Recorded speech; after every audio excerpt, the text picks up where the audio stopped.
เปิดศูนย์ตั้งสินค้าวันเมื่อในวันที่23เดือนธันวาคมปี2526ยามกลางวันเต็ง6ทบตังข่าวปานนั้นค่ะชูกันอ่านข่าววันเมื่อในเฮาค่ะมาถ่อมด้วยข่าวอันมีมาแทงในวันเมื่อในมีสื่อข่าวคำสั่งเงาคืมมาลงว่าปังตึกในเวงเมืองไปเมืองไต้ปอจันสืบเป็นมาเฮาแห้งแลก้นไปเพปืนตีมีกว่าหมอกเฮงไปเย้าย่ามตอนเลียวโหลดตั้งใจแถมเขานำตั้งกินยาและซุ่มนะคะเนาะพากังพายังตาได้เอามาเฮ็ดดิวดีนอนโดดตั้งนำตั้งหลายในค่ะในก่อย้อนตั้งใจแถมมาได้โหนึงวันที่22เดือนธันวาคมปี2526ในนะคะสื่อข่าวคำสั่งเงาแต่มวยลองดังจะไหนนะคะนะปังตึกแต่ก็ตีเป็นอยู่หิมห้อมแลนลินอันมีเนอร์แก่เมืองย่างแหลงและเมืองใต้ติดจับกันตีหิมเมืองปายแหละหิมนำแม่ขุนนะคะเนาะโหนับพี่น้องก้นปลายเพชรเดี๋ยวมีอยู่หมอกเฮงปลายได้นะคะบางตึกก็ยังตึกสืบเป็นแทงอยู่และกำพองในก็ปอกมือขึ้นเฮิรนเยกำพองมือเอาตั้งกินตั้งย่ำนะคะเนาะนังคือเดอะไรกินไรย่ำกว่าวงวังน่ะอย่าไปหาอะไรอึบไรยากนะคะกำพองก็กว่าหาการต่างที่ต่างเลี้ยนก้อยกะว่ายังตึกสืบมีลองอย่าพึดอยู่ไรป่าไรไผ่นะคะเนาะในก็โหนึงค่ะเปิงเปลี่ยนเนเมืองไต้เฮาค่ะได้ก็เมืองไปฝ่ายขุนเจ้าได้ปังตึกได้ก็กำติปีอยู่ติ๊กๆนะคะยอดเปิ้นนาเรียนเจ้าได้ก็มันได้มีศึกลูกพื้นเขาตรงหนึ่งอยู่เลยเป็นปังตึกกันตั้งของฉินศึกมันนั่นขนาดนะเจ้าได้เนี่ยค่ะสืบเสียก็บ่ได้มาตัวยเนอเมืองย่างแหลงในก็ดีเว้งผาสองเว้งแม่แจ้และชาโตนะคะนะ นาตีเจ้าเนี่ยถูกปืนเผาเงาลายคึกคักเหมือนเมืองใต้เฮาค่ะแถงเก่า10 วันเอาไล่เปิงซึกเสตีสืบอุบเปิงกุ้มกำกว่าในคะเนาะเฮ็ดสังน่ะในนาตีเจ้าเนี่ยก็มันก็ใครง่ายๆเมืองใต้เฮาค่ะนะมันไปกัดเย็นเด้มี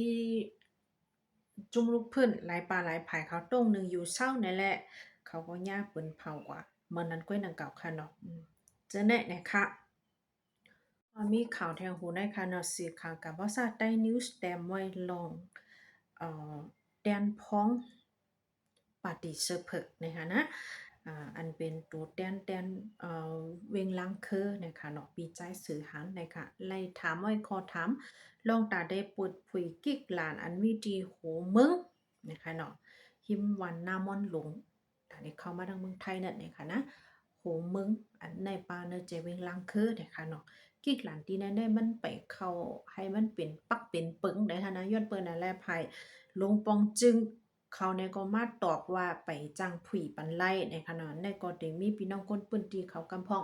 ทุกย้อนมาเมื่อแล้วกิ๊กหลานที่โหเมืองได้เดผุยปันสองจึงเมืองแต่ละกับสืบเข้าจู้กันง่ายลมเจอนี่ค่ะพี่น้องหิมพร้อมจังนั้นก็กำนำได้เป็นพี่น้องใต้เฮาเพราะว่าผุยเนี่ยก็มันเข้ามาซื้อขายต่อกันไล่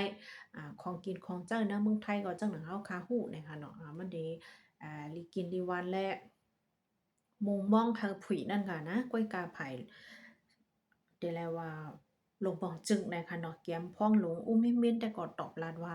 ไปจังผุยปันไรนะคะนะย้อนเปิกกิ๊กหลานได้มันไปเมียนจอมปักจอมปึงเฮอำก้าเส้นตาสายตั้งอันเด็กกว่าตั้งเส้นตั้งในหน้ามอนหลงโหเมืองตาซบเต็งเจ้าในไหนก็ยังตึกสืบเป็นเส้นตั้งอันไปเลยแม่ให้มันบ่เข้มแลบนะคะตั้งตึกหยาบอยู่นะคะนะนี่ก็เป็นแทงโหนึงนะคะเนาะย้ำต่อเหลียวในเมืองใต้เฮาค่ะสภาเมืองใต้เฮาค่ะลุมสภาเมืองใต้อันมีดีย้อนนำค่ะนะมันได้เป็นสภากลเมืองนะคะอันจัดเฮ็ดกว่าปอกำ3ที่ในปีต่อเนื่องวันที่22เดือนธันวาคมปี2026ป่นมาได้นะคะเนาะนั่นก็ภายพ้องแต้นพ้องปฏิสืบเพิกก็เลยถามตามเลยถามแต้นต่างกว่าอันก้นเมืองใครใครเป็นนั่นน่ะเนาะ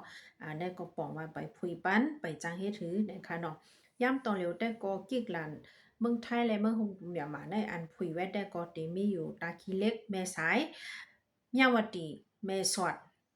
เวียงเกาะสองและละน้องนะคะนะเจอในเตเป็น3เก็ก3ล้านนะคะเข้าออกเมืองไทยได้3ตีนะคะอันเข้าปักปึงนะคะเนาะ ต่างตีต่างแลนได้ก็ไปเข้าปักเปิงนะคะมันจะเป็นอยู่ที่เจ้าหน้าที่เขาเอาลองปองใจกันในผุยปันมกนั่นก้วยนะคะเนาะในกอโหนึงค่ะเดี๋ยวก็มีข่าวขึ้นมาแทงตีเวงตาคิเล็กเป็นเพกกึ่งกลางกว่ากลางเลยในนะคะนะในวันที่23เดือนธันวาคมปี2526ป่นมายามกลางเลยหมอก10โมงปลายๆเนี่ยค่ะเนาะตีวันเม6นะคะนะอันมีเนอเส้นตั้งตาคิเล็กเกียงตุงนะคะเนาะที่มีรถการลำหนึ่งนะคะคอมาผ่าหญ้าเสาไฟเป็นเพกึ่งกลางกว่านะคะนะอันเป็นเพกึ่งกลางกว่าในแต่ก็จำโรงเรียนจันอ่อนหมู่โจ Bright Star Future นะคะนะ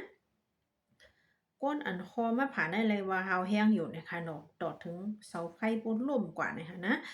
ยามตอนเร็วแต่ก็ภูมิภูมิพรเขาเอาตัวก้นอันฮอรถมาผ่าเสาไฟก่อนได้เซเตปันตั้งพิษกว่านะคะนะเจี๊ยบเหมก้ามเตลัยเสป้าแทงกากว่าผ่าหญ้าเสาไฟบนสังสิง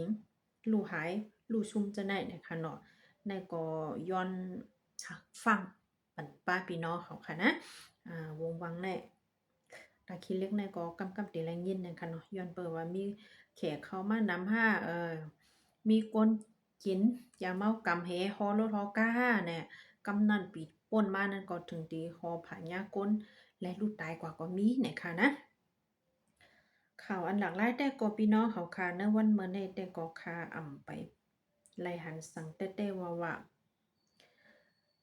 เดี๋ยวก็มีข่าวชันสเตชันเนี่ยขึ้นมาเนี่ยค่ะเนาะ